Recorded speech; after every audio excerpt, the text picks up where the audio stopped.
Саламатсыздарбы балдар. Биология предмети боюнча теле сабагыбызды баштайбыз. Бүгүнкү сабагыбыздын темасы клетканын тиричилиги жана ткан жөнүндө маалымат алабыз. Бүгүнкү сабагыбыздын жүрүшүндө клетканын тиричилиги, ткан жөнүндө түшүнүк, клетканын бөлүнүшү жана көбөйүшү, клетканын өсүшү боюнча маалымат алабыз. Клеткада органикалык жана минералдык заттар клетка аралыгы аркылуу бири-бирине өтүп, өсүмдүк денесинин бир бүтүндүгүн сактап турат. Клеткага келген заттар органикалык заттар белок, май, углевод, крахмалдар болуп эсептелет. Ал эми минералдык заттарга суу жана минералдык заттар кирет. Бул органикалык жана минералдык заттар клетканын өрчүшүн, өсүшүн камсыз кылып турат. Заттардын клеткага өтүшү цитоплазма, цитоз, клетка дегенди түшүндүрөт, ал эми плазма суюк ткан. Цитоплазма клетканын чек абыктарындагы тешикчелер аркылуу өтүп, аларды бири-бири менен байланыштырып турат. Клетка аралык заттардын жылышы цитоплазманын жардамы менен жүрөт. Цитоплазма илешкен коймолжун зат. Анда бир нече өтө майда клетканын структуралары бар. Органоидтер, митохондриялар, рибосомалар, лизосомалар, эндоплазмалык торчо, Голджи комплекси, клеткалык борбор жайгашкан. Мына ушул клетканын органоидтери клетканын тиричилик процесстерин жөнгө салып турат.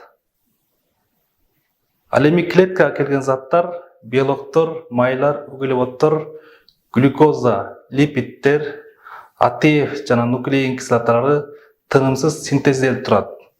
Клеткада биологиялык заттардын синтезделиши биосинтез деп аталат.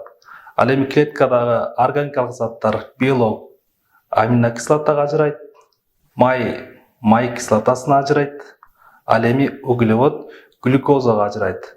Ошентип клетканын тиричилигин органикалык жана минерал заттар башкарып турат. Ткань бир түрдүү клеткалар, клетка аралык заттар аркылуу бири-бирине туташып, өзүнчө топту түзүшөт. Түзүлүштөрү, формалары жана аткарган кызматы окшош клеткалар ткан деп аталат. Ткандын жардамы менен өсүмдүктөргө органикалык жана минерал заттар транспорттук кызмат аткарып ташылып турат.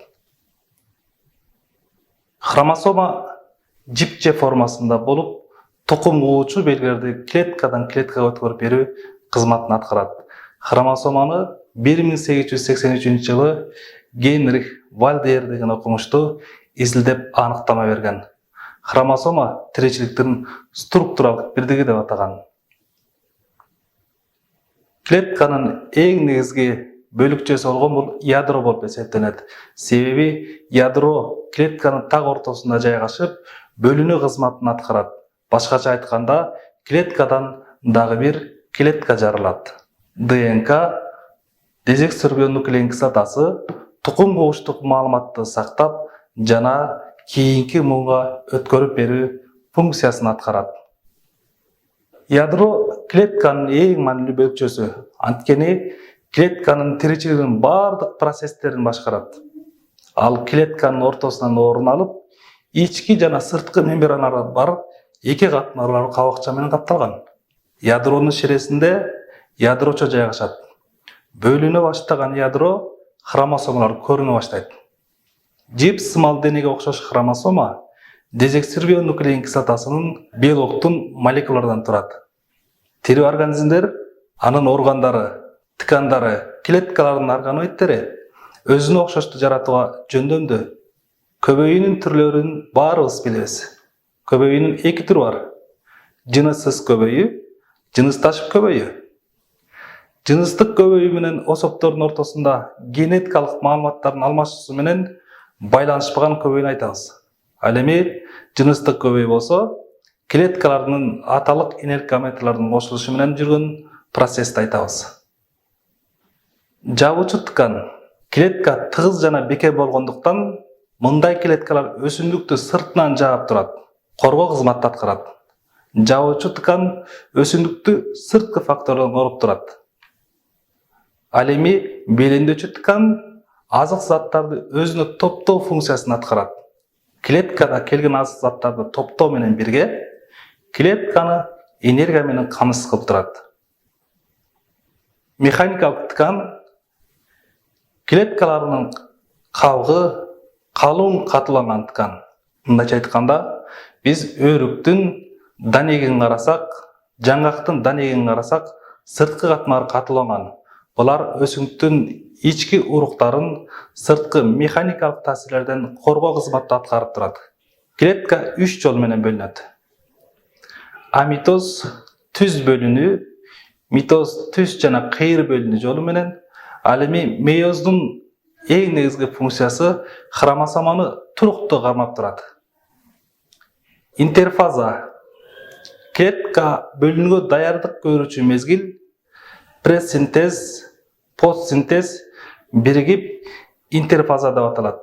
Эгерде өсүмдүктүн клеткасына интерфазанын функциясы бузулса, анда клетканын бөлүшүнө терс таасирин тийгизет. Клетканын бөлүнүшү жана өсүшү ядродон башталат.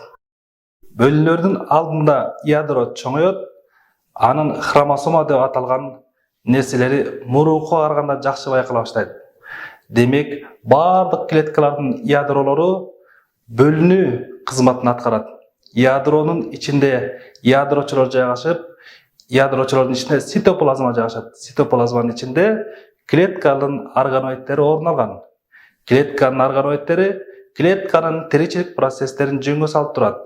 Эгерде клетканын органоидтерине сырткы факторлордон терс таасир тийгизсе, клетка өзүнүн өсүү процесстерин токтотуп, кийинки муунга жаралуу процесси токтоп калат. Бүгүнкү сабакка көңүл бурганыңыздар үчүн чоң рахмат. Саламатта калыңыздар.